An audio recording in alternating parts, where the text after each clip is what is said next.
Escribía Yves Rimbaud en el prólogo de su biografía de Ronald Knox: imagino que este libro será el anticipo de estudios más solventes acerca de su persona.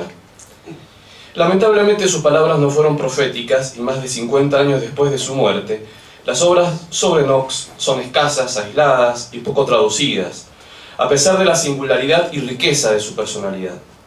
Un brillante y precoz joven, mimado desde la infancia, con ingenio y calidad intelectual que lo marcaban para la popularidad y la fama, constante compañero de héroes legendarios, natural escritor en prosa versátil y feliz, sacerdote que nunca vivió en una parroquia, que siempre era convocado para predicar en las grandes ocasiones, que nunca perdió un amigo ni se hizo de un enemigo, cuya cortesía exquisita hacía que todos se sintieran a sus anchas en su compañía, el traductor que le dio vida a la Vulgata para su propia generación y las futuras, el autor de innumerables e inolvidables ocurrencias, merece un recuerdo, y estas jornadas de cultura y cristianismo dedicadas a los intelectuales cristianos del siglo XX parece ser ocasión apropiada para ello.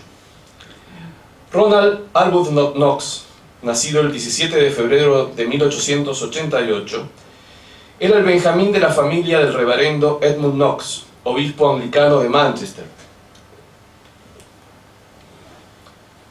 y de Ellen Balpy French, hija del obispo de Lahore. Es decir, era hijo de obispos, hijo y nieto, compuesto por 4 hijos y 2 hijas. Desde su más precoz infancia comenzó a dar muestras de una singular capacidad. A los 10 años, por ejemplo, dedicó una oda en latín a su hermana Florence James. Florence Jacobi cara sororibus, fortuna qualis mobilis inc abis, hic afuisti quinque soles tempus et esse breve videtur. Escrita a los 10 años. Comenzó su educación primaria en el colegio de Somerset Fields y a los 12 años ingresó al prestigioso colegio de Eton, el que sería el escenario de sus brillantes progresos intelectuales. ¿Y cómo era la vida religiosa en esa época? Ronald, que durante toda su vida desconfió de cualquier atractivo sentimental de la religión, se sintió atraído al catolicismo, en primer lugar, por una obra sentimental y puramente emotiva, a tal punto que cualquier católico la catalogaría como una obra de segunda. Me refiero a The Light Invisible de Robert Hugh Benson, el mismo autor de El Señor del Mundo, que varios de ustedes quizá conozcan. Pero hizo que Ronald se viera confrontado por primera vez con ideas acerca de la Virgen María como figura central de devoción y del sacerdocio. Quizá esto haya provocado su acercamiento y amistad con otros alumnos simpatizantes de la High Church anglicana, y por eso mismo de la liturgia y del ritualismo, de todo lo cual estaba desprovista la rama evangélica en el anglicanismo a la que Ronnie pertenecía por su educación y familia. Más o menos por entonces adoptó una resolución que registró y que despertó alguna curiosidad. Cito textualmente el diario de Knox: creo que todavía podría indicar con toda precisión el lugar de la escalinata en el colegio donde me arrodillé una tardecita a los 17 años de edad e hice voto de celibato. Lo que dominaba mi mente no era la idea de virginidad. No estaba huyendo de la maldad del mundo que veía a mi alrededor. Pero por este tiempo, como resulta común, supongo, con mucha gente, recién comenzaba a tener cercanos e íntimos amigos. También por entonces comenzaba a caer en la cuenta de que en muchos casos tales amistades probablemente se disolvieran por razón de las circunstancias que nos separarían una vez terminado el colegio. Y entonces, consciente por primera vez de cuánto mi naturaleza ansiaba el hálito y la simpatía de sostenes humanos, me pareció evidente que debía prescindir de aquel tiernísimo soporte y simpatía que me traería un matrimonio feliz. Pensé que debía disponer del poder de servirlo al Señor sin impedimento alguno. Esto a los 17 años y siendo aún anglicano. Terminados sus estudios en Eton, ingresó sin ninguna dificultad a la Universidad de Oxford, donde estudiaría teología a fin de convertirse sacerdote de la Iglesia de Inglaterra. Desde sus primeros años demostró a toda la juvenil población oxoniense su valía como orador. Cuenta alguien que lo conoció en esos momentos, y cito un texto de un amigo de Knox: un tipo con cara pálida y de apariencia ascética y demacrada, desprovisto de tórax y usando un collar clerical, un tipo con una cara horrible, ojos apagados, labios sensuales y de pera reticente, una figura cuya única significación estribaba en su fragilidad y fealdad. Esta insignificante figura, displicentemente apoyado sobre una mesa y aparentemente sin esfuerzo alguno, sin que pareciera que fuera a salir jamás de su estado letárgico habitual, tenía en un puño a la numerosa audiencia compuesta de las más variadas especies de universitarios, todos completamente encantados, mientras un ininterrumpido manantial de palabras brotaban de su precisa boca, bien que sus labios apenas si se movían. Está aquí el texto del amigo de Knox. Un amigo lo trataba de feo. Terminados sus estudios, el College de Balliol le dio la bienvenida como al scholar más prometedor de su historia, y por aquel entonces la enseñanza en Balliol College era la más reputada del país. Fueron años de grandes amistades. Durante su permanencia en Oxford, desayunos, almuerzos y meriendas y cenas eran casi invariablemente en compañía de alguien, generalmente de varios. Ya ordenado sacerdote anglicano, cuando celebraba la liturgia, usaba casulla y buena parte del oficio eran palabras y formas del ritual romano, es decir, católico. Muchos de sus amigos se solazaban con los modos litúrgicos de la Iglesia de Roma, y Ronald se mofaba de los usos litúrgicos de los evangelistas. Amaba la Iglesia católica y por eso mismo observaba sus ceremonias y recurría a sus ornamentos por considerarlos sus galas especiales. Lamentablemente, esto lo cuenta Evelyn Waugh, vivió para ver cómo la Iglesia católica llegó a abandonar muchas de esas rúbricas y rituales que él había observado siendo anglicano. Vio el relajamiento del ayuno eucarístico y la irrupción de los laicos en las celebraciones litúrgicas. Vio cómo los arquitectos eclesiásticos le dieron la espalda al Mediterráneo para seguir las áridas y proletarias modas del norte. El bebé no entiende inglés, pero el diablo sabe latín, le dijo una vez Ronald Knox con desacostumbrada vehemencia a una familia cuando le pidieron que administrara el bautismo en lengua vernácula. Claramente, Ronald no era un modernista, un progresista, diríamos hoy. Consideraba que el inicio del modernista sucede cuando alguien ve la falta de fe de los otros como una necesidad de convicción intelectual y, consecuentemente, comienza a modelar su propia teología con ese fin. En su opinión, los teólogos progresistas tratan de reducir el depósito de la fe a las dimensiones más pequeñas posibles a fin de atraer a un mayor número de conversos. Él, por el contrario, afirmaba que nunca había límites definidos por la autoridad, afirmaba que límites definidos por la autoridad, dentro de los cuales nunca había límites definidos por la autoridad, dentro de los cuales la teorización es innecesaria y la especulación está prohibida. Hay algunos principios religiosos con certeza a priori, que cualquier evidencia que aparezca en conflicto con ellos no los destruye, como si destruyera una mera hipótesis, sino que al enfrentarse prueba que han sido erróneamente o inadecuadamente interpretados. Trayendo este principio de Ronald Knox a la época actual, yo pensaba, a Ronald Knox nunca se le hubiese ocurrido siquiera preguntarse si una persona divorciada y vuelta a casar puede volver a comulgar. Es algo que está fuera de discusión, no se puede discutir. Pero volvamos a su vida de Oxford, donde, después de ordenado, pasó a desempeñarse, siempre como sacerdote anglicano, ¿no? Pasó a desempeñarse como profesor y capellán de Trinity College. Allí instaló la costumbre de que los miércoles a la noche estaría en casa, recibiendo a los alumnos más joviales del colegio con oporto y banana. El oporto es una bebida o el sherry, el jerez, muy habitual que tomen los ingleses. Se lo conocía como el bar de Ronnie, y era concurrido tanto por fornidos atletas como por sesudos intelectuales, además de otros sin interés alguno por asuntos religiosos. Ronald, siempre de sotana, generalmente se quedaba de pie apoyándose sobre la repisa de la chimenea, pipa en mano y el flequillo que le caía sobre la frente. Se trataba de un apostolado de risas, de afectos y de amigos. Pero llegó el año 1914 y con él la Gran Guerra, de la que muy pocos de los alumnos de Ronald sobrevivieron. Lo único que se llevaron consigo estos alumnos, 18, 19, 20 años de la Universidad de Oxford, fue lo que Ronald les había enseñado sobre Dios. Sin embargo, fueron varios los alumnos y amigos que ante la proximidad de partir al frente de batalla y estando ya en las trincheras, se convirtieron a la Iglesia de Roma. Uno de ellos le escribió: «Me has dicho que actúe según mi propio juicio y es lo que he hecho. Esta misma mañana me decidí. Dios me lo hizo ver claramente y me fui directo a Farm Street, que es la iglesia jesuita de Londres. Pregunté por el padre St. John y se lo expliqué todo. Me interrogó brevemente sobre los rudimentos del catecismo y luego me oyó en confesión. Todo en menos de una hora. Sé que soy feliz y solo deseo ahora que estés feliz conmigo. Ven y sé feliz». Se convirtió en la Iglesia Católica y a los pocos meses murió en el frente de batalla. Es que desde hacía mucho Ronald consideraba seriamente convertirse a la Iglesia Católica Romana. El padre Martindale, también un converso, recuerda: «La tarde antes de mi partida, ambos estaban de visita en casa de Lord Halifax. Knox llegó justo cuando cruzábamos el hall rumbo a la cena. Se acercó raudamente y me dijo: ¿puedo hablar con usted?». Le dije: «No ahora, obviamente, pero suba luego a mi cuarto que estaré empacando».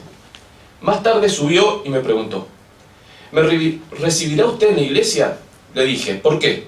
Respondió: «Porque me parece que la iglesia de Inglaterra no tiene sustento». Le dije: «Pero esa es solo una consideración negativa. ¿Por qué cree usted que la iglesia católica sí tiene sustento?». Recuerdo esto claramente y estar sorprendidísimo de que un hombre tan lógico como él no viera que de la no pertenencia a la iglesia de Inglaterra no se seguía necesariamente la pertenencia a la iglesia de Roma. No podría repetir textualmente cómo siguió la charla, pero parecía espantado y al final acordamos en que debía producir algo positivo si quería ser recibido. Para reemplazar a los profesores de los colegios secundarios que habían partido a la guerra, Ronald comenzó a enseñar en el colegio de Shrewsbury. Algunos de sus alumnos recuerdan que caminaba por los jardines con un libro negro rezándole el oficio. Algunos recuerdan haberlo visto triste en una o dos ocasiones cuando estaba solo. Pero para todos estos jóvenes, él era la imagen de alguien esencialmente alegre y jovial. No tenían la menor sospecha acerca de las tormentas espirituales que padecía. Durante esas vacaciones de verano, Ronald se sintió preso de muchas ansiedades y tristezas. Ya no tenía compromisos para predicar, ni conferencias, ni reuniones de lecturas en común. No tenía ganas de escribir acerca de ningún tema. No tenía causa que quisiese promover. Ronald vagaba erráticamente por Londres o en residencias de viejos colegas, mas ya no resultaba tan buena compañía como antaño. ¿Qué haría de su vida? ¿Debía convertirse a la iglesia romana? Una de las tantas dificultades era que Ronald conocía muy pocos católicos, y los que conocía eran más bien atípicos. Había prometido no hacer nada a las apuradas, y mantuvo su palabra, aunque mientras tanto parecía que sus fuerzas espirituales se derramaban en el vacío. Para Knox, la fe era una cosa muy seria. La fe ortodoxa desciende a través de las tradiciones de la Iglesia. Las comunidades interpretan el Evangelio sobre la base de las tradiciones que han recibido. Cuando las tradiciones entran en conflicto, es necesario que los líderes de ellas se reúnan y, bajo la guía del Espíritu Santo, determinen cuál es la interpretación verdadera. En su visión, es la autoridad de la Iglesia la que determina qué es lo que pertenece al depósito de la fe. Para la visión moderna, en cambio, el depósito es solo una hipótesis que debe ser confirmada por la experiencia. Y era esta hipótesis la que la mayor parte de la Iglesia anglicana sostenía en ese momento. Hoy sabemos que no es solamente la Iglesia anglicana la que sostiene esta hipótesis, lamentablemente. Al comenzar la cuaresma de 1917, Ronald acudió a Oxford a ver al padre Martindale, quien cayó en la cuenta de que no estaba frente a un descontento pasajero y caprichoso, y le aconsejó que pidiera su inmediata recepción en la Iglesia Católica.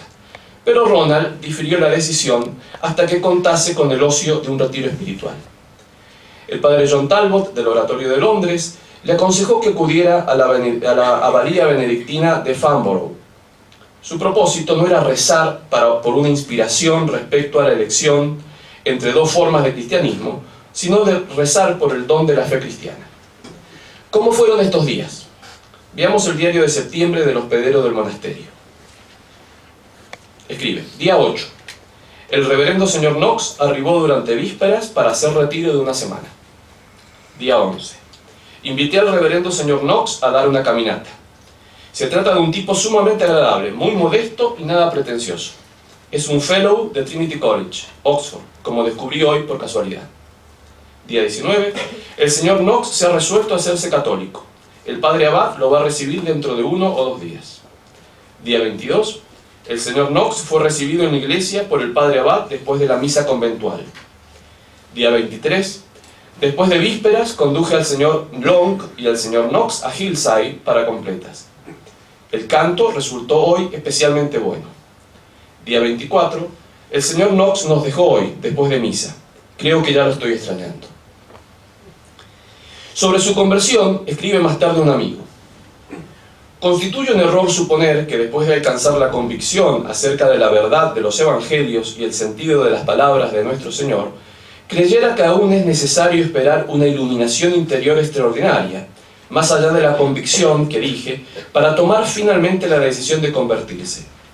Puede que a algunos se le otorgue esa gracia, pero ciertamente no le sucede a la mayoría de la gente, sino que tienen que proceder, al tomar la decisión de dar el paso, sobre la base de una vigorosa convicción humana. Y es sólo al dar ese paso que se convierte en la certeza más grande de su vida. La conversión de Knox, como la de los grandes conversos de esa época en la Iglesia de Inglaterra, no fue motivada por cuestiones sentimentales, sino cuestiones racionales muy bien fundadas. Ya católico, debía planificar su futuro inmediato, o más bien, ponerse en manos de quien lo decidiera por él. Eso suponía ponerse en las misericordiosas manos de los obispos católicos. Y así tuvo a comienzos de octubre la primera entrevista con el cardenal Byrne. Este no era un hombre con el que Ronald tuviera simpatía natural. Era devoto, trabajador y bien educado, pero al cardenal le faltaba espíritu y rigor académico, buen gusto y humor, todas características a las que Ronald estaba acostumbrado en sus círculos anglicanos. A fin de que se preparara para su ordenación como sacerdote católico, el cardenal decidió que con 2 años de formación serían suficientes y dejó librado al propio Ronald los estudios que quisiera hacer. Y había que buscar también un lugar para que viviera. El arzobispo de Westminster decidió que debía ir a St. Edmund, un colegio secundario que funcionaba también como seminario menor en Hertfordshire. La propuesta del cardenal era que Knox se estableciera en el colegio durante 2 años antes de su ordenación como sacerdote y que, mientras tanto, ayudara en el colegio como profesor. Asumió su cargo en febrero de 1919. En total, vivían allí, en régimen de internado, 130 personas, y el nivel educativo era más bajo que el de los colegios privados más importantes de Inglaterra. Ronald pasó 7 años y medio en St. Edmund, enseñando latín a adolescentes de 15 años. Se lo mantuvo allí demasiado tiempo, con un trabajo que estaba muy por debajo de su capacidad. ¿Cómo veía Ronald en esos años a su nueva casa, la Iglesia Católica? Con su gusto por la paradoja, su inclinación por las causas perdidas, su desconsuelo ante los frutos de la victoria en la guerra, resulta probable que abrigara la visión que plantea Benson en El Señor del Mundo. Una iglesia universal reducida a un papa fugitivo, atestiguando en soledad la verdad que el resto de la humanidad había abandonado. En ningún momento Ronald se vio seducido por la imagen de la iglesia como una institución con poder mundano, lo cual le parecía totalmente inverosímil. Se convirtió el catolicismo violando todos sus gustos y simpatías humanas, siguiendo solo a su razón y en obediencia a lo que estaba seguro que era la voluntad de Dios. No buscaba con su conversión ningún tipo de ventajas humanas. En este sentido, simplemente una recomendación de lectura para ver el paralelismo con otro converso que tiene una actitud muy distinta, que es el cardenal Manning, del cual hay una biografía muy interesante, además muy divertida, de Lytton Strachey, que ustedes la pueden estar online en una traducción de Sebastián Randle, en la página de Sebastián Randle que se llama Et Voilà, del cual pueden bajar además muchos textos de Knox. Después, si a alguno les interesa, les doy bien la dirección de internet para que puedan bajar los textos de Knox. Tengamos en cuenta además que Ronald, como católico, debía hacer nuevos amigos dentro del clero católico, que la gran mayoría de sus amistades porque la gran mayoría de sus amistades se habían alejado de él. No tenía ilusiones alguna de que todos los sacerdotes fueran como los oratorianos de Londres, los benedictinos de Farnborough o el jesuita Martindale. Sabía que, con la excepción de un par de ilustres conversos, el clero católico en esa época de Inglaterra era más bien rústico y vulgar. Y ahora debía identificarse con ellos por completo, dejando de lado el refinamiento que había adquirido por su educación.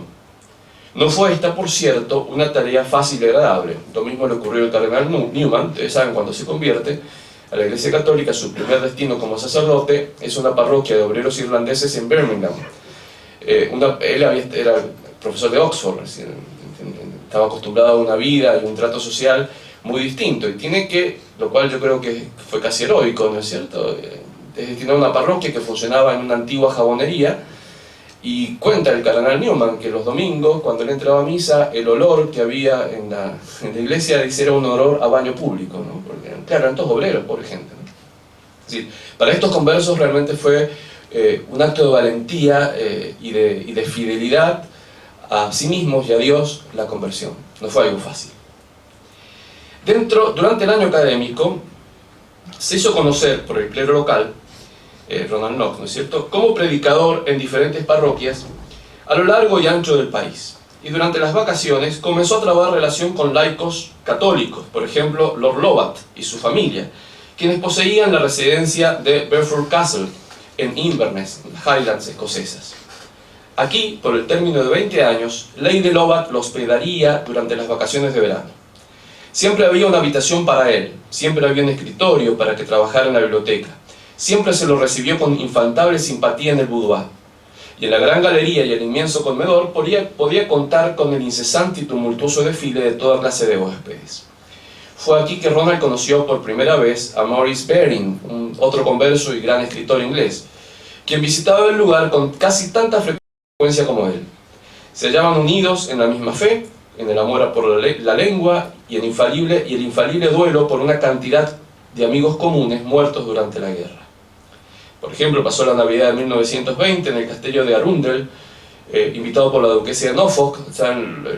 Los duques de Norfolk, que son uno de los pares de Inglaterra, es decir, son primos de la reina, es la familia de la más alta nobleza que quedó católica, permaneció católica. Aún hoy son católicos, uno de los pocos de la alta nobleza que permaneció católico luego de la reforma de Enrique VIII.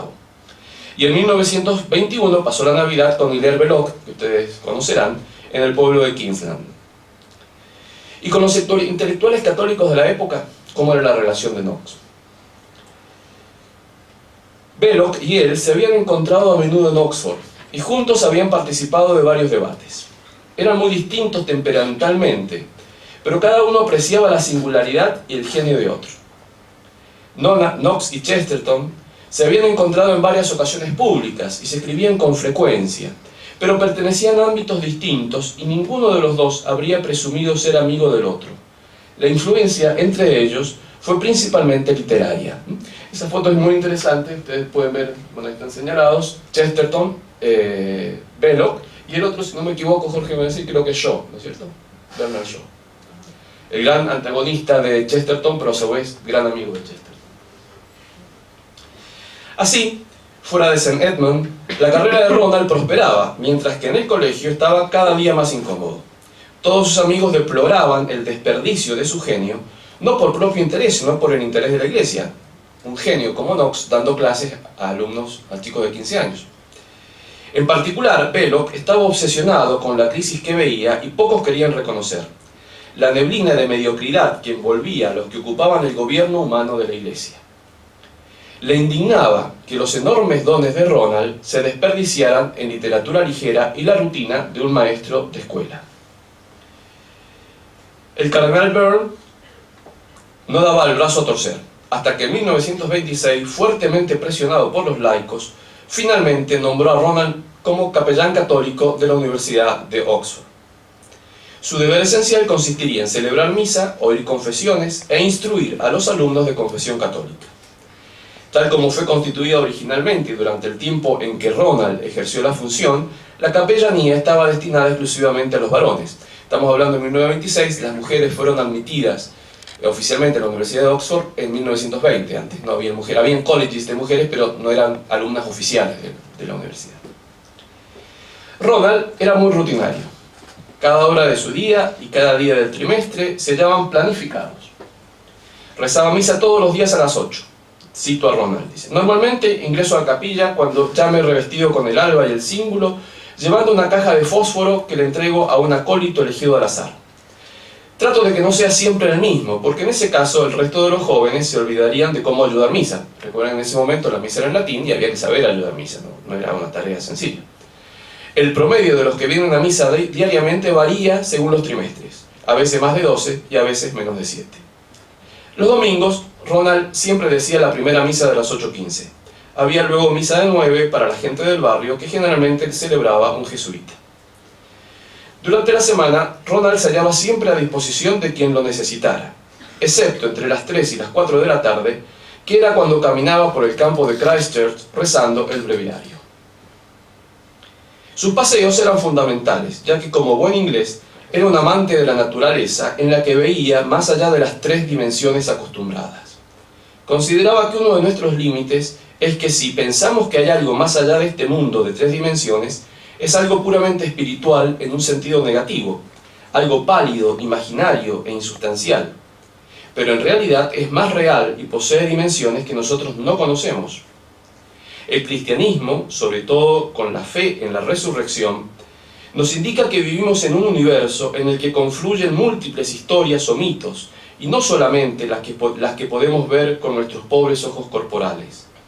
Lo que vemos en este mundo son objetos químicos y materiales, pero las plantas, además de la existencia material, tienen un principio vital. Los animales son más inteligentes y sensibles que las plantas, y los seres humanos poseemos la razón. Cada estadio es natural para sí mismo, pero es sobrenatural para el estadio inferior, ya que posee una cualidad que es más que natural para las formas inferiores. Pero no debemos olvidar que los 4 estadios están interconectados. Así era el mundo tal como lo veía Knox. Y yo creo que es un mundo muy tal como lo ven muchos ingleses. Yo creo que muchos de ustedes habrán leído a Tolkien. Tolkien ve el mundo así, digamos, la naturaleza no como algo totalmente exterior a nosotros, sino que está totalmente integrado, y para él es absolutamente normal que existan hadas, elfos, hobbits. No es raro, no es un disparate. También así lo vio el cardenal Newman. Yo les recomiendo la lectura de uno de sus sermones, El mundo invisible, que es maravilloso, que también lo pueden bajar de esta página de internet que les digo. Y les recomiendo también, bueno, esto es un poco más difícil de conseguir, un artículo de Luis Bouillet que se llama El platonismo del alma inglesa, ¿no? Donde habla que esa capacidad que tiene, yo creo que naturalmente los ingleses, para un contacto tan fluido con la naturaleza, y últimamente yo creo que se ha visto, por ejemplo, con las obras de Harry Potter, ¿no? Es decir, la autora, Rowling, nace y se cría en Old Forest, que este año conocimos con el padre Carlos, un bosque maravilloso, que uno dice, necesariamente quien se crió en este bosque tiene que creer que existen las hadas, los elfos, las brujas, es natural que exista eso.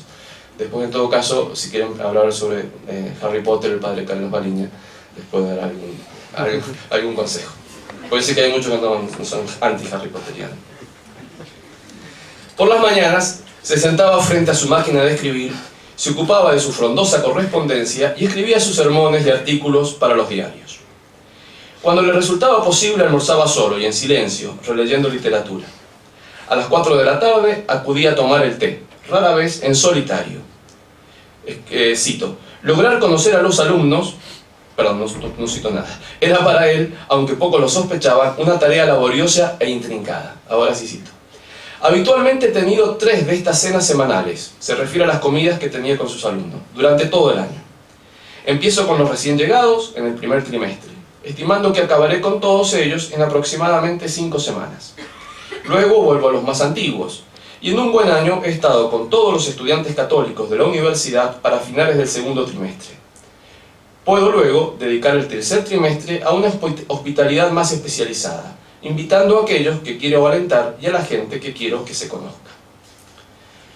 Muy celoso de su propia privacidad, era escrupulosamente respetuoso de la de los demás. Escribe él: nunca caigo en lo de un alumno salvo que, primero, lo conozca muy bien. Segundo, en ocasiones especiales como cuando ando juntando ropa vieja o preparando alguna misión. Tercero, cuando está enfermo. Nunca invito a un alumno a dar un paseo, sino cuando éste expresa primero su deseo de conversar sobre algún asunto en particular. Tenía horror a la posibilidad de imponerse a los demás. Y cito: si los invito, será muy difícil para ellos de rechazar la invitación. Dudo mucho que un consejo no solicitado pueda ofrecerse alguna vez, salvo en casos extremos. Ellos saben que siempre pueden venir a mí. En la capellanía la cerveza está siempre disponible y se ofrece a toda hora, especialmente a media mañana. No dispongo de Jerez, pues dudo que tenga buen efecto sobre el hígado de los jóvenes. Tengo 2 tipos de cigarrillos, egipcios y de Virginia. En el verano dispongo de una canoa en la que podemos pasear por el río. Pero siempre son los alumnos los que se acercan a él, no es él el que va a invadir al alumno. Pero su hospitalidad mantenía una sola salvaguarda. Me he negado obstinadamente a la sugerencia de la oficina postal para que instale un teléfono en casa.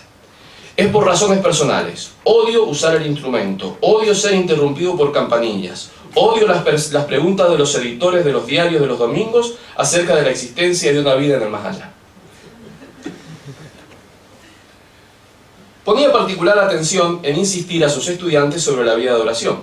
Les recomendaba libros sobre el tema, pero era muy cauteloso con aquellos textos que contenían meditaciones formalizadas, es decir, esos libros que quizá algunos conozcamos: preparación, primer punto, segundo punto, tercer punto, conclusión, ramillete espiritual, etc., ya que suelen ser un nido de avispas de distracciones. Y decía: esas consideraciones, que han sido cuidadosamente diseñadas para hacer descansar el intelecto, poseen el efecto de juguetear como un gatito. Knox predicaba retiros de oración, pero su principal preocupación era alentar la libertad de espíritu en la oración, más bien que recomendar algún método en particular.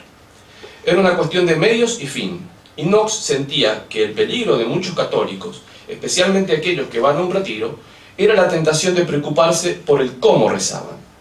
Y escribe: la regla de oro es que no hay regla de oro. Lo mejor es lo que aquí y ahora nos acerca más a Dios. Y continúa: la perseverancia en la oración podrá otorgarnos la gracia de una segunda conversión. Aquellos que la consiguen, que ya han cruzado esa línea, alcanzan una suerte de equilibrio que es muy diferente al estado anterior.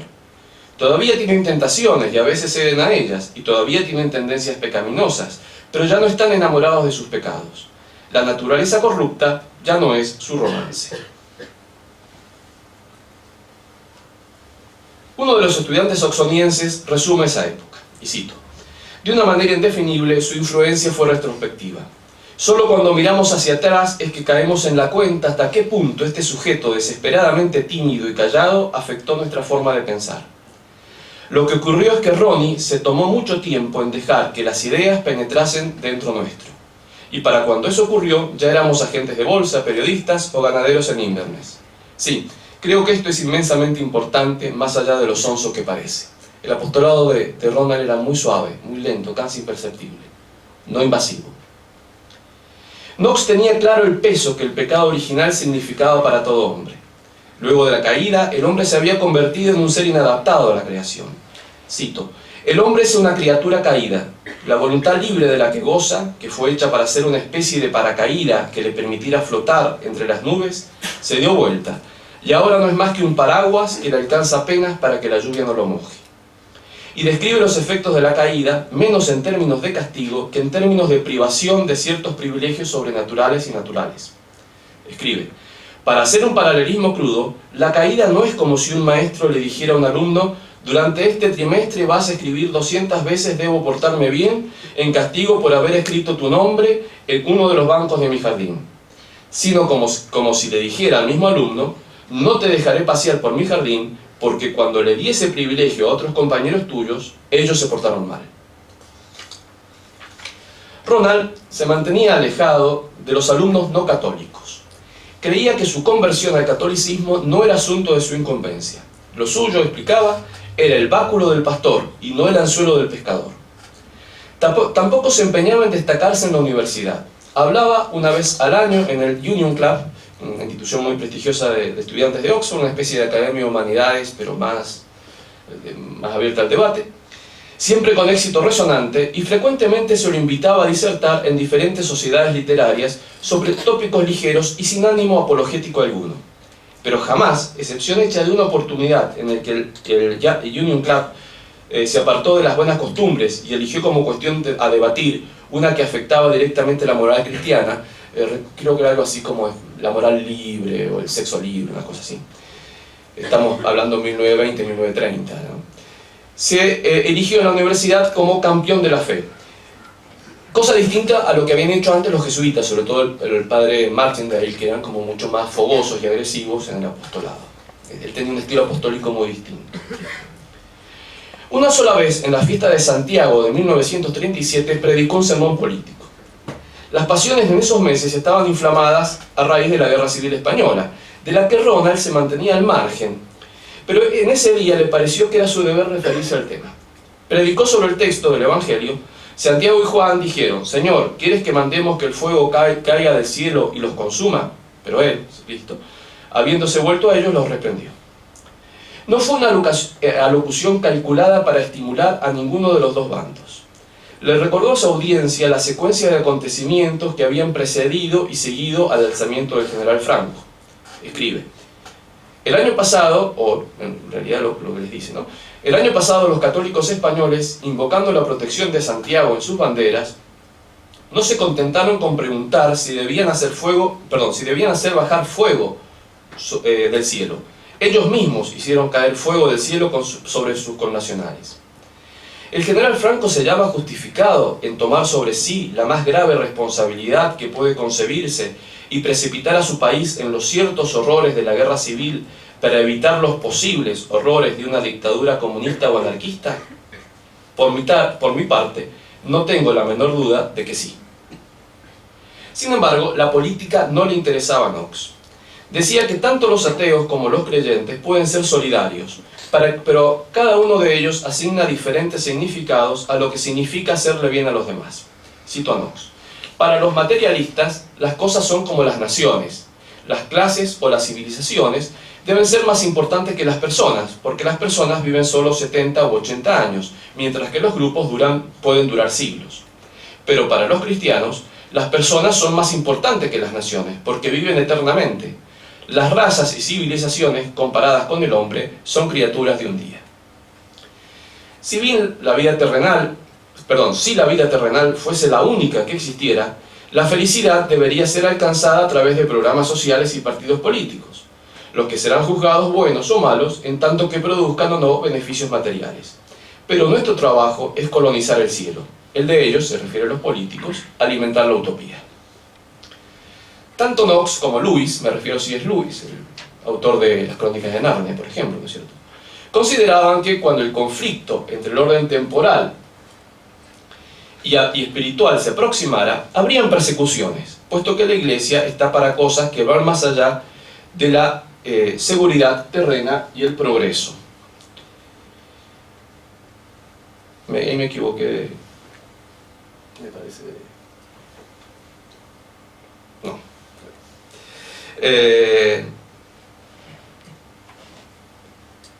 La Iglesia, decía, está para cosas que van más allá de la seguridad terrena y el progreso. Pero mientras Lewis predecía que el cristianismo sería tratado como un enemigo de Estado, Knox veía un Armagedón entre el catolicismo y alguna clase de humanismo que pretendería alcanzar la perfecta humanidad a través de presiones externas, ¿no? Casi profético, diríamos. En esos años oxonienses encontró un gran amigo en el máster o el rector de Campion Hall, el college de los jesuitas, que se encuentra a un paso de la capellanía. Se trataba del famoso padre Martin Darcy. En su forma mentis y gustos eran distintos, pero había entre ellos un gran afecto. En cierta oportunidad le preguntaron a Ronald: «Y bien, ¿qué cosa lo pondría más contento a usted?». Después de considerar el asunto por un rato, contestó: «Dar un paseo todas las tardes con el padre Darcy». Y para Ronald eran fundamental las amistades, en este caso con el padre Darcy, y más tarde vamos a ver con otras personas, pero él no podría haber vivido sin amigos, necesitaba del afecto de los amigos, ¿no? Y acá quiero hacer un paréntesis para explicar esta foto, que es histórica y muy interesante. Fíjense, el que está allí, ese que está allí, es Evelyn Waugh, el autor que yo cité al comienzo, que es un autor que yo les recomiendo mucho, un novelista, pero un gran autor inglés. Van a encontrar también traducciones de él, en librerías, de viejos. por supuesto, pues estos autores reaccionarios ya no se los edita más. Y en la página de Jack Toller, que yo les mencionaba. Luego está allí Ronald Knox, fíjense así como muy tímido. Este es el padre Martín Darcy, el jesuita que les decía. Y este es el duque de Alba, se los menciono porque es el padre de Cayetana de Alba, la duquesa de Alba. ¿Se acuerdan la que murió hace poco en España? Que tenía, bueno, este es su papá. Eso es en ocasión de la inauguración del Campion Hall, que es el college de los jesuitas en Oxford, de la inauguración del nuevo edificio. En 1936, Ronald tuvo un premio. Fue designado prelado doméstico de su santidad. Trataba de ser un cargo meramente honorífico que a Ronald no le causó gusto particular. El padre Knox era un hombre prominente en el mundo de las letras desde 1912 y dio lugar al menos conocido Monseñor Knox. Y era eso todo, pero el cardenal Hinsley, que era quien se lo había conseguido, estaba empeñado en hacerlo avanzar por el cursus honorum eclesiástico, pero no era eso lo que Ronald deseaba. Sin embargo, durante todos sus años en Oxford, Ronald padeció dudas acerca de su capacidad para desempeñar la capellanía. Era perfeccionista, un poco anticuado y de modé, mantenía las formas apropiadas de un caballero, en épocas en que ya la vulgaridad había comenzado a ganar el mundo. Como scholar, se preocupaba por los niveles de exigencia académicos, por administrar correctamente el tiempo y el esfuerzo, y convengamos que un ambiente exclusivo de jóvenes universitarios no era el ámbito más propicio. Por eso Ronnie debía mantener el aburrimiento a distancia, solo con un continuo ejercicio de la voluntad. Toda esta situación, de tiempo en tiempo e incrementándose con el paso de los años, comenzaron a agobiarlo. Escribe una carta, ¿no? Estoy bajo una gran nube de depresión. Estamos hablando en la cuaresma de 1938. Por razón de mi trabajo aquí y los jóvenes en general. No tenía mucha afinidad en esos momentos, o estaría en una etapa medio negativa con los jóvenes.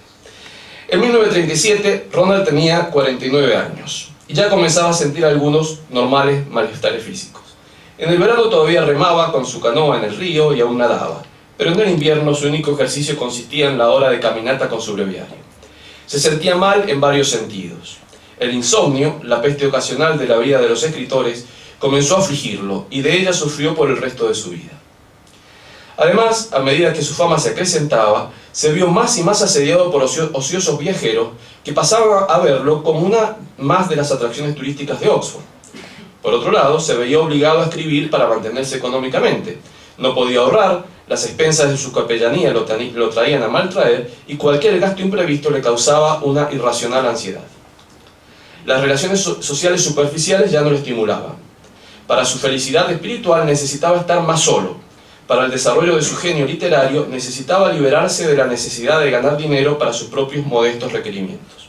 No estaba bien de ánimo. Había en Ronald algunas semillas de una debilidad que no dependía de sus humores, que no era el producto de una indigestión o de una gripe o de los helados vientos de septiembre. Es que la visión de sí mismo, su specie eternitatis, lo amenazaba, y si no fuera por sus reservas de fortaleza espiritual, bien podría haberlo vencido con la sensación de futilidad de todas sus ocupaciones. Es en esa época cuando conoce a Daphne Strutt. Le comentaron que en el pueblito de Stephen Dingley,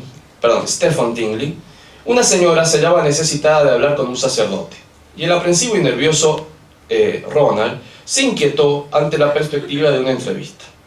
Por entonces Ronald tenía muy pocos deseos de agregarle a sus responsabilidades el de cargar con una mujer que le había sido representada como una formidable sabelotodo. Se encontró en cambio con una chica de intelecto enérgico y original, una mujer alta, de elegante belleza, pero que parecía más joven, de sus 25 años de edad, y que era tan tímida como él. Lo que esta mujer, Lady Acton, porque después se va a casar con Lord Acton, que es descendiente del famoso Lord Acton, le dará a Ronald, lo que esta mujer le dará a Ronald, sobresale en su vida de la siguiente década, ya que infundió a su humana debilidad una enérgica dosis de fortaleza y esperanza. Knox se había decidido. Quería dejar su trabajo pastoral en la capellanía de Oxford. Pero, ¿dónde ir? ¿Qué tal Aldenham, la residencia de los Acton? No se había celebrado misa allí en los últimos 15 años. Podría hallar una pequeña casita en los alrededores o construir una. Podía ser capellán de la Manor House o el casco, digamos, de la estancia de los Acton, sin tener que ocuparse de alumnos universitarios ni de visitas de fin de semana. y dedicarse exclusivamente a escribir libros y a pasear por el parque con su nueva amiga. Pero el cardenal Hinsley, sabiendo de sus deseos de marcharse de Oxford, le ofreció a Ronald el puesto de rector de St. Edmunds, el seminario menor, del que había sido profesor anteriormente. La propuesta repugnaba a cada uno de los deseos personales de Ronald. Todos sus planes se hallaban en peligro, pero como siempre dejó de lado sus propias preferencias para dirigirse a la cuestión en sí misma. Era su deber aceptar. Junto a un amigo e ignacianamente diagramó 2 columnas en las que colocó los beneficios y desventajas de aceptar el ofrecimiento, y cayó en la cuenta de que, tanto si aceptaba el puesto de rector de St. Edmunds, como si permanecía en Oxford, ineluctablemente sería nombrado obispo. Le escribió entonces al cardenal rechazando el ofrecimiento y pidiendo su autorización para instalarse en Aldenham. No le interesaba ser obispo. En enero de 1939 se conoció la noticia de que Ronald dejaría Oxford. Nadie podía creerlo. Estaban perplejos de que el famoso Ronald Knox eligiera una capellanía rural remota y rechazara el ofrecimiento de una vida social tan relevante y vistosa. Sus colegas del clero, especialmente aquellos que habían anticipado para él un rol en el futuro como dirigente de la Iglesia Católica Inglesa, se encontraban desconcertados ante su retiro. Algunos de ellos, incluso, de los estratos superiores e inferiores, abrigaban un sordo resentimiento. Había pasado más de una década en un destino privilegiado, como era Oxford, visitaba con frecuencia casas aristocráticas de la alta nobleza, y ahora, en lugar de abrazar agradecidamente las preferencias clericales que se le ofrecían, prefería recluirse entre patricios conversos cuyos hábitos de pensamiento y devociones eran extraños a los de las parroquias pobres industriales, y cuyos hábitos de vida se presumían, de modo equivocado como resultó ser la cosa, más lujosos que los que convenían a un presbítero. Si estos sacerdotes querían que Ronald fuera un sacerdote pobre para los pobres. Pero Ronnie estaba decidido. Aquí soy un blanco fácil para las visitas y correspondencia de gente con la que tengo muy poco en común. Extraños, especialmente clérigos, que están de paso por Oxford y que simplemente quieren gastar su tiempo conmigo. Gente que tiene proyectos para arreglar el mundo y encuentran en mi persona un conveniente cesto de papeles. Padres de chicos que posiblemente vengan a estudiar a Oxford, pero que probablemente no lo hagan jamás. Y uno no puede estar siempre en casa disponible para sus propios fieles, sin estar al mismo tiempo en casa para estos gastadores de tiempo que rapiñan y hacen presa como vampiros de la atención que uno les presta. También la prensa estaba dispuesta a hacer algo de la araca con motivo del retiro de Ronald, porque Ronald era una figura literaria en Inglaterra. Y muchas horas de sus días en Oxford, Ronald se las pasó eludiendo a fotógrafos y periodistas. Le escribe a Lady Acton, ¿no? Pareciera que se ha puesto en marcha una horrible conspiración para tratarme como si fuera algo importante. El Daily Sketch, que era un diario, como si acá dijéramos la revista Pronto, ¿no? Quería mandar a un hombre que me sacara fotografías mientras trabajaba en mi escritorio. Le respondí por escrito diciendo que no tenía escritorio y que nunca trabajaba. Peor todavía, una cosa llamada Paramount Film escribió para pedirme hacer una cosa repugnante que dan en llamar un noticiero. Espero habérmelo sacado de encima. No estaba interesado en fotografiarse con la farándula ni con gente importante, Ronald. Estaba para cosas más importantes. Se instaló en Aldenham y comenzó un importante trabajo de revisión del manual de oraciones. Esa es una foto de esta casa solariega de Aldenham y del himnario que los fieles católicos utilizaban en las ceremonias litúrgicas, porque era un gran lingüista. Algunas de sus traducciones fueron excelentes y no hay una sola sílaba en sus 276 páginas que no haya sido escrupulosamente revisada. Sin embargo, no tuvo una buena acogida por parte de varios obispos que veían en Ronald a un erudito que no les despertaba mucha confianza. Terminada esta primera experiencia, decidió dedicarse a una ímproba tarea, una nueva traducción al inglés de todas las Sagradas Escrituras. Durante más de 100 años, la versión Douay de la Biblia constituía el texto oficial de la Iglesia Católica en Inglaterra y en general se la reconocía como deficiente.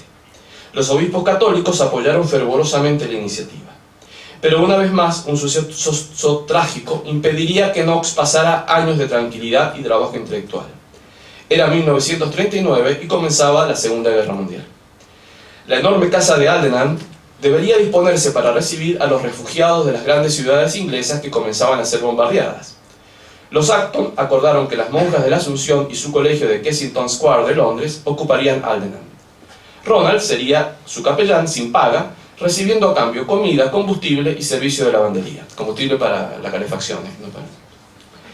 En la casa principal, Lady Acton se reservó un pequeño living cerca de la puerta de entrada para sí y para Ronald. Durante 6 años, ese cuarto de estar, compartido con ella, a menudo con su hija y algunas veces con alguna visita, fue el lugar en el que Ronald instaló su biblioteca de referencia, jugó al solitario, comió, tipió y leyó. Fue allí, en circunstancias muy diferentes de las que él y Lady Acton habían planeado, que la mayor parte de la Biblia Knox fue escrita, conviviendo con un enérgico colegio de 55 alumnas, 15 monjas, 3 profesores laicos y una enfermera. Rara vez Ronald se hallaba enteramente a sus anchas con las monjas, y su larga asociación con la congregación de la Asunción nunca mitigó enteramente su antipatía monjil. Respetaba su necesidad de privacidad para su trabajo, y el trato diario entre ellos se limitaba al intercambio de cortesías. Esto era parecido al padre Castellani, ¿no? Serán tiempos difíciles de una alegre inseguridad. Esta expresión parece una contradicción en sus términos. Nuestro instinto de preservación y deseo de protección a toda costa hace de la inseguridad cualquier cosa menos una alegría. La ansiedad fue el primer fruto que probó el hombre luego de la caída. Adán y Eva se dieron cuenta que estaban desnudos y ansiosos se escondieron. Escribe Ronald. Debemos estar alegres porque venimos de un Dios que es bueno y porque estamos viajando hacia un Dios que es bueno. Pero estamos inseguros precisamente porque estamos de viaje, y esta tierra no es nuestro verdadero hogar. A diferencia de la Primera Guerra Mundial, en la Segunda murieron pocos de sus amigos. Ninguna bomba cayó cerca. Tanto para él como para todos los de su edad, fue más bien un tiempo de tensión y frustración acumulada, de escasez y restricciones, de magras raciones y oscurecimientos, de falta de información y de un creciente resentimiento con los repugnantes partes de la propaganda oficial, además de los progresivos presagios de un mundo en el que los manantiales de la civilización se secaban a toda velocidad.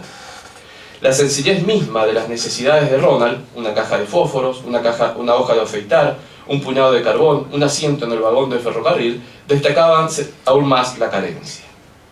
La traducción de la Biblia no era el único trabajo que Ronald tenía en Aldenham. Escribió muchos sermones y algunas charlas para la radio. Se ocupaba de ratos de su libro Entusiasmo y de su columna del diario en el Sunday Times.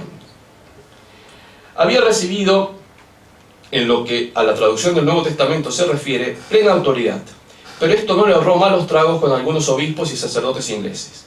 La guerra subterránea librada entre algunos obispos y Knox, que recuerda las vicisitudes de Newman, constituyen también un ejemplo de la frustración oficial de sus talentos. Había servicios únicos que habría podido prestar a la Iglesia y los obispos no se lo permitieron.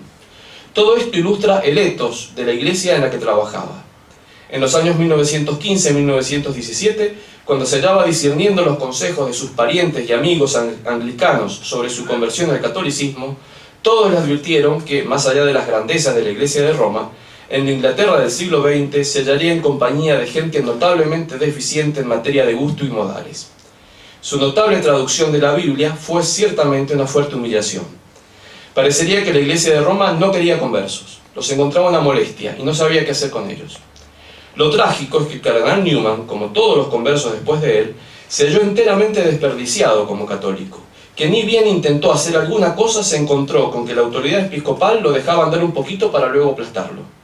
Así ocurrió en el caso de Newman, ¿no? Con la Universidad de Irlanda, con el plan para el laboratorio de Oxford, y así también ocurrió con Ronald Knox en su proyecto para la edición o la traducción de las Escrituras. Sin embargo, Ronald estaba seguro del amor de Dios por los hombres y enseñaba el modo en que los hombres deben responder a ese amor. Él quería que estuviéramos vivos para Dios, pero reconocía que no podemos estar pensando siempre en Él. La presencia de Dios debe ser como un gusto en la boca o un perfume en la nariz, que condicione nuestra propia experiencia, sin casi darnos cuenta de que está allí. E ilustraba esta actitud de atención habitual con el ejemplo del perro. La presencia de su dueño hace la diferencia, incluso cuando parece que el animal no le está prestando atención. Un perro no disfruta de salir a caminar sin su dueño, sino que necesita ser acompañado por él. Cito a Knox. Quiere un centro de referencia. Está preocupado por sus propios intereses caninos, pero igualmente todo el tiempo está pensando en su amo. Si encuentra algún tesoro en el bosque, por ejemplo un zapato viejo, debe ser llevado a su dueño para que lo inspeccione y lo pruebe. Si silba, para sus orejas, porque todo debe ser referido a él. Ronald continuó viviendo en Aldenham y acometiendo la traducción del Antiguo Testamento. Cuando aumentó el precio del tabaco, restringió su uso fumando menos y en un periodo en especial se limitó solamente a 25 pipas por semana. Sin embargo, debido a las estrecheces de la posguerra, solía pasar hambre, vivía con frío, pobre, envejecido, zaparrastroso y temeroso del futuro. De tal modo que de rato se hallaba aislado de las jóvenes vidas que tenía alrededor. Su natural melancólico y maduro se agrió y a los ojos de los demás parecía quejumbroso e irritable. Por su parte, Lord Acton, bueno, aquí voy a adelantar un poquito, la familia Acton empezó a tener problemas económicos y decidió trasladarse a África. Compraron una casa en África y Ronald, por lo tanto, se quedó en la calle, así no tenía dónde irse a vivir. Pero una vez más,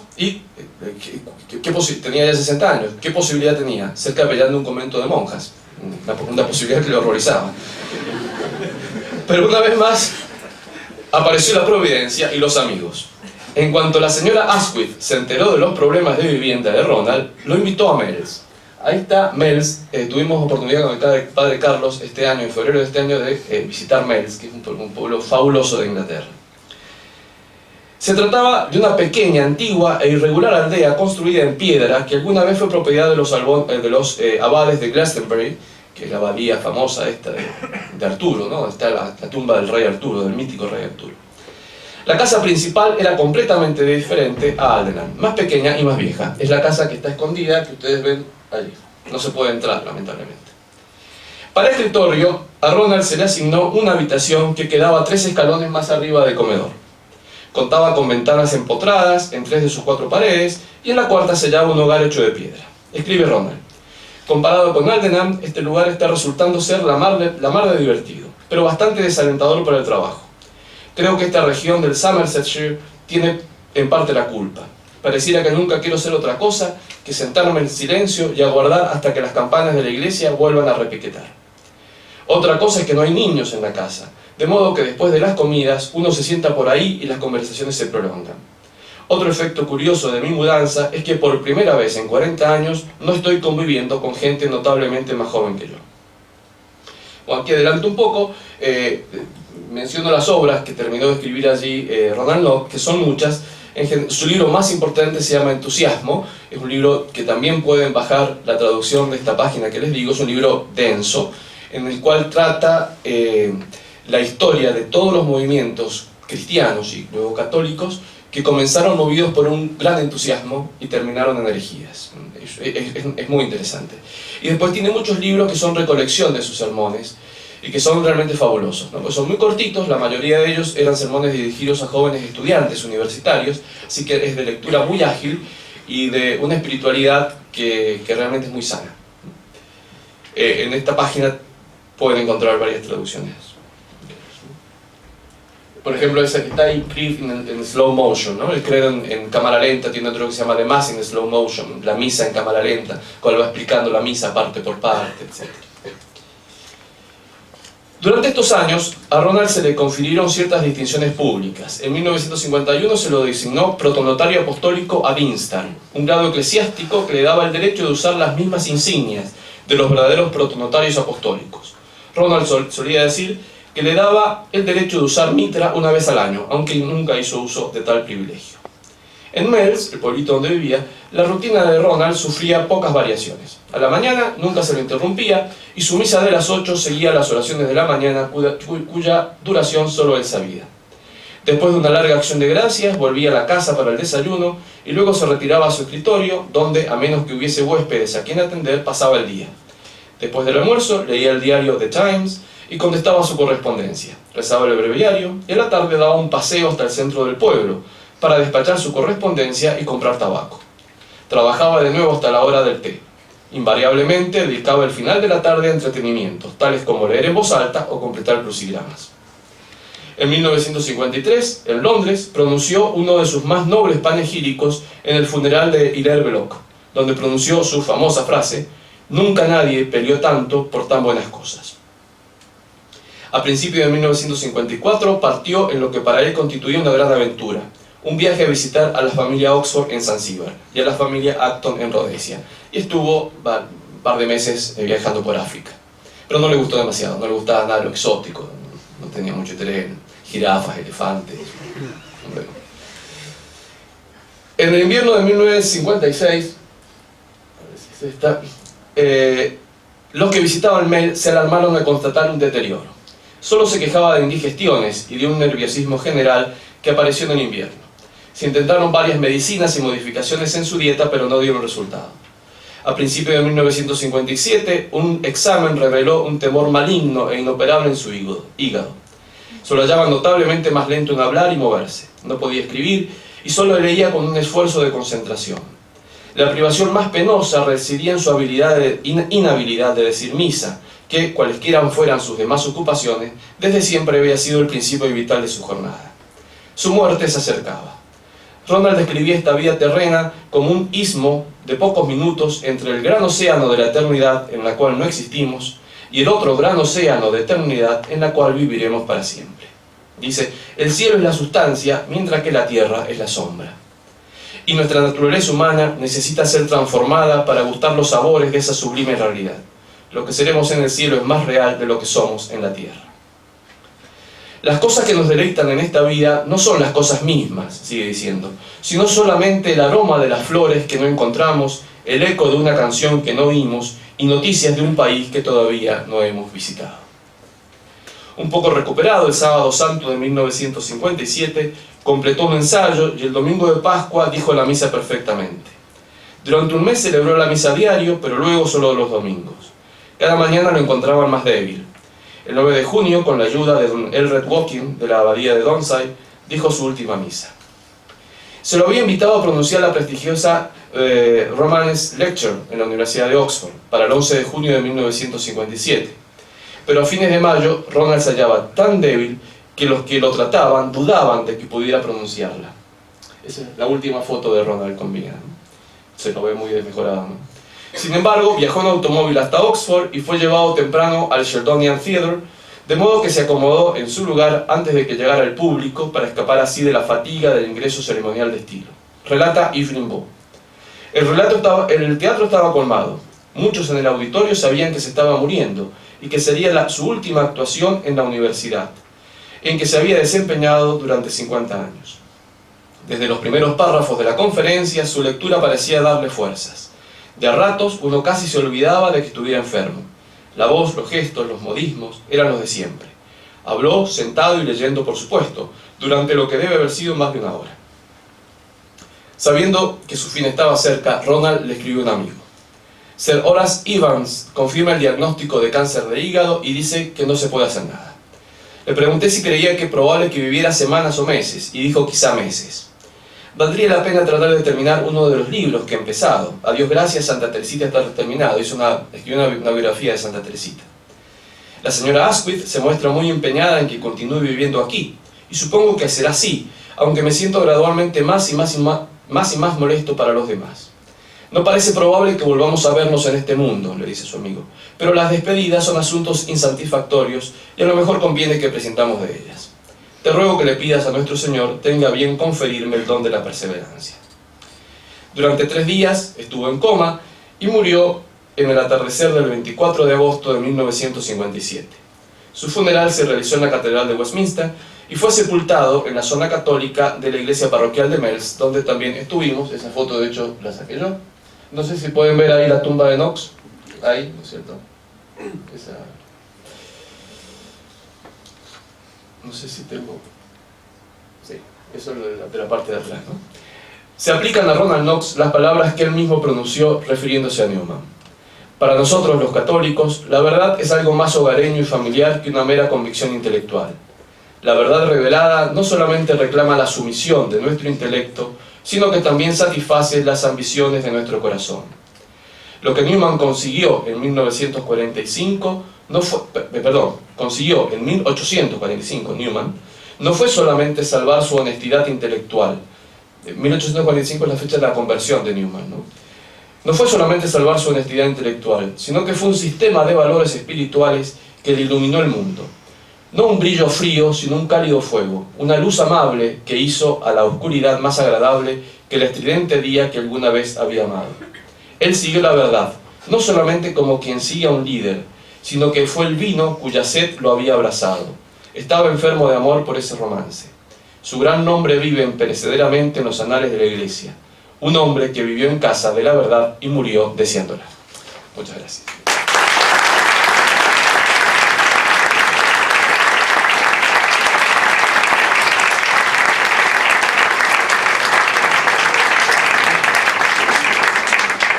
Muy bien, muchas gracias, doctor Peretó. Lamentablemente tenemos solo 5 minutos para debate, así que creo que alcanzará para una sola pregunta, consulta, porque indefectiblemente tenemos que desocupar A la menos cuarto, ¿no? Y media nos había dicho. No puedo pasar con el Juan. Bueno, entonces tenemos un poquito más. Bueno, sí, preguntas, consultas. Sí, padre Carlos. La novela policial. Sí, es verdad que, no entre otras cosas, salté ese párrafo, porque era un listado de obras, que por ahí no tiene mucho sentido hacerlo, pero es verdad que también Ronald Knox escribió algunas novelas policiales, que es un género muy típico de los ingleses, ¿no? Tiene varias novelas policiales escritas. Yo creo que ninguna está traducida, no sé, quizás Jorge, que es especialista en literatura inglesa, sepa mejor que yo, pero creo que ninguna lamentablemente está traducida. No sé si fueron grandes obras literarias, pero es interesante. Lo que está traducido es participación en el Detection Club, que era estaban Agatha Christie, Dixon Garwin, y el redactor de Decálogo, de la novelita policial, que no tiene, por ejemplo, que engañar al lector, no tiene que haber chinos, dice mucho porque se parecen, entonces, venenos exóticos, pero no. Es decir, que para alguien que quiere escribir novela policial puede ir... Y el mayordomo no tiene que ser. el mayordomo. No, Borges, eso creo que hay una novela que él escribe, una parte de esa escrita en colaboración, El almirante flotante, está traducida. Vale. Yo tengo una que se llama The Snake Dead Dragon y no sé cuánto más, pero Son muy buenas. son buenas. Y él dice que no, que son puramente intelectuales, que no hay juegos intelectuales, que no hay allí observaciones, pero no hay observaciones de tipo moral. No, es que los sermones de Ronald Knox, ustedes lo pueden leer, además como les digo, la mayoría de acá de ustedes son estudiantes de último año de secundario, primeros años de la universidad, están dirigidos a estudiantes, entonces cada palabra, cada idea de Ronald Knox realmente son muy sanos, muy terapéuticos para el alma. Vale la pena leerlo, Ronald Knox. ¿Alguna otra consulta, pregunta? Anímense, los jóvenes. ¿Podrías repetir más lentamente cómo llegar a las páginas? Sí, la página es muy... el nombre es... Bueno, escribe Rand, así que tiene su nombre extraño. Pone etvoila.com.ar o creo que es .com.ar y si no es .org.ar. Voilà en francés, voila.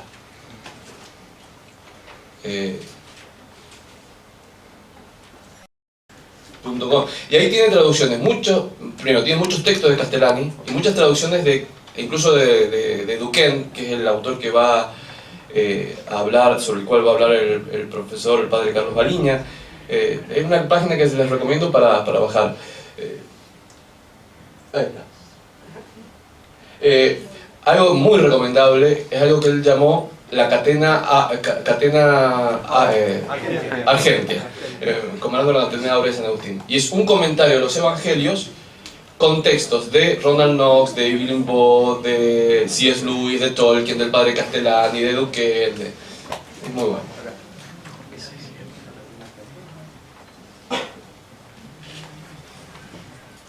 El doctor Rego, mi amigo Rego.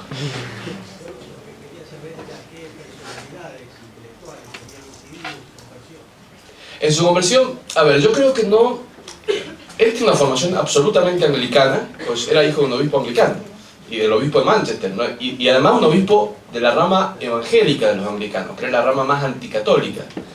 Su conversión fue un proceso personal, es decir, no es que se convirtió, me da a mí la impresión, por influencia directa de otros. Ciertamente tuvo muchas lecturas de otros autores, incluso la amistad, por ejemplo el padre Martindale, que siempre hacíamos. Hizo amistad con Belloc y con Chesterton, que son los autores que eran contemporáneos a él. Yo esto no lo he leído así textualmente, pero estoy plenamente seguro que habrá leído mucho Newman. Newman en realidad es como él es una copia de Newman, un scholar de Oxford, sacerdote de la iglesia anglicana, una personalidad dentro del mundo de las letras y dentro de la iglesia anglicana que se hace católico. Si yo me imagino que Newman está detrás de él, por supuesto. Que son los grandes conversos, ¿no? Otra lectura recomendada. Todos estos autores de esta generación, hay un libro que se llama Los Grandes Conversos, creo, de Joseph Pearce, que está también traducido y se baja de internet ilegalmente. No sé por dónde lo bajé, que es muy bueno. Joseph Pearce es un gran biógrafo, y tiene se llama Los Grandes Conversos, y justamente relata la conversión de esta gente, ¿no? Es muy interesante. Y que son, en definitiva, y disculpen por ahí que esto es absolutamente extemporáneo, pero me parece sano, digamos, útil decirlo, son estos autores los que han formado toda una serie de personas contemporáneas que actualmente se están leyendo mucho. Y yo menciono y pienso en este momento particularmente una novela que quizá varios de ustedes han leído, El despertar de la señorita Prim, cuya autora se ha formado con estas personas. Esta autora es una conversa, como estos, una conversión racional, formada por estos autores, ¿no? Y son autores que tienen un poder de formación asombroso. Sí.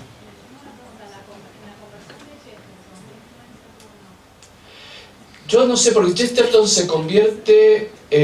muy grande, porque era uno de los que más escribe. La correspondencia de él y Knox es fantástica. Sí. En el 22. Chesterton. Y bueno, él pronuncia además la homilía en el funeral de Chesterton. También. Sí. Es muy linda. Pero las cartas con Knox son muy lindas. Sí. Están en el libro de Macy Ward. Macy Ward, ajá. Ella las recoge y son muy impresionantes. Había mucha amistad, pues, además que son dos tipos geniales, con una chispa, con una... Entonces, acá Evelyn Waugh, yo me he basado en él para esta biografía, de parte biográfica. Él dice que no es que hayan sido grandes amigos de visitarse todos los días, pero la fluidez epistolar que tenían era muy grande y el aprecio entre ambos era muy grande. Además porque Ronald Knox ciertamente era muy amigo de Hilaire Belloc, habían compartido Oxford juntos. De hecho, Chesterton nunca fue profesor en Oxford, Belloc sí. Entonces habían sido compañeros en Oxford, ¿no? Entonces había entre ellos una comunidad de amistad y de afecto que a mí, por otro lado, me parece que habrá sido fundamental para Knox, para sostenerse, ¿no? En un ambiente que le era bastante agresivo por parte, sobre todo, de otros sectores de la Iglesia Católica. Y claro, que es natural, lo veían como un advenedizo, ¿no? Que tenían cierto recelo. ¿Sí?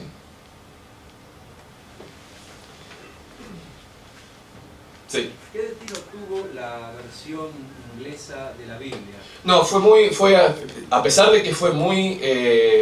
algunos obispos la criticaron, porque él hace una versión de la Biblia a partir de la Vulgata, no, es decir, a partir del texto latino, no a partir del texto hebreo o griego, ¿no? Sino que a partir del texto latino. Pero era muy superior a la versión anterior de las Sagradas Escrituras que se manejaba en Inglaterra. Entonces, si bien tuvo la oposición de algunos obispos, el cardenal Hinsley lo apoyó abiertamente, y la versión Knox de la Biblia Knox, incluso hoy, es una Biblia muy reconocida, no solamente en Inglaterra, sino también en Estados Unidos. Digamos, en todos los países anglosajones, la Biblia Knox fue una Biblia muy reconocida. Es decir, le costó, fue dolorosa la situación, pero llegó a ser una Biblia reconocida. Quizás no sea una Biblia actualmente, una edición, digamos, para hacer un trabajo científico, porque es una traducción desde la Vulgata, es decir, una traducción de la traducción de San Jerónimo. Lo que pasa es que, claro, la Vulgata en sí misma es una riqueza enorme, así que me parece que es una Biblia que debe tener una riqueza. Y además que él, claro, como era un literato, Ronald Knox escribía muy bien. Entonces, al poder traducir la Biblia, un literato que traduce la Biblia usaba un inglés elegante, pero a la vez comprensible, ¿no?